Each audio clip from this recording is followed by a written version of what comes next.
नमस्कार मंडळी, मी सुप्रिया स्वागत करते का छोट्याशा मिनी ब्लॉगमध्ये। आज आहे दीप अमावस्या।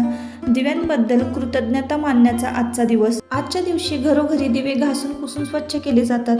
त्यांना अक्षदांचं आसन दिलं जातं। हळद कुंकू फुलं वाहून दिवे प्रज्वलित केले जातात। प्रत्येकाच्या आयुष्यातला अंधकार दूर होऊ दे, सगळ्यांना सद्विवेक बुद्धी दे असं म्हणून प्रार्थना केली जाते। नेहमी असे छोटे छोटे सणवार आपण जेव्हा साजरी करतो ना, तेव्हा मुलांना आपल्या बाजूला घेऊन बसावं। त्यांना सुद्धा हे छोटे छोटे सणवार जे आहेत आणि त्यांचं महत्त्व कळायला हवं। नेहमीच आपण पिझ्झा, बर्गर, सँडविच हे मुलांना खायला देत असतो आणि त्याची चव त्यांना माहिती आहे, पण पारंपरिक पदार्थांची पण त्यांना चव माहिती असायला हवी।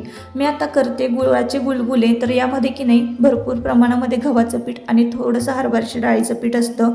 बडीशेप, वेलची, सुंठ, गूळ हे सगळे पौष्टिक पदार्थ आहेत त्यामध्ये असतात आणि हे पदार्थांची सुद्धा कधीतरी त्यांना चव चाखायला मिळावी आणि हे पदार्थ सुद्धा पुढच्या पिढीपर्यंत पोहोचावेत। आजच्या दिवशी ना 5 किंवा 7 कणकीच्या पिठाचे दिवे केले जातात। प्रज्वलित करून हे मुलांना ओवाळलं जातं।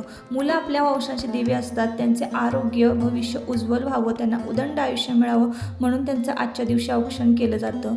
दक्षिण दिशेला आजच्या दिवशी एक पिठाच्या कणकीचा दिवा लावला जातो। असं म्हणतात की पितृलोकातून पृथ्वीवर येण्यासाठी आपले पूर्वज आजच्या दिवशी मार्गस्थ होतात। तर आजची थाळी मी तुमच्या बरोबर शेअर करते। तर बघा, मसाले भात वाटाण्याचा आणि दुधाबरोबर गुलगुले अशी होती आजची थाळी।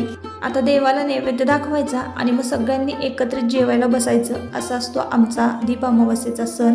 तर मग परत भेटूया पुढच्या ब्लॉगमध्ये। Bye bye.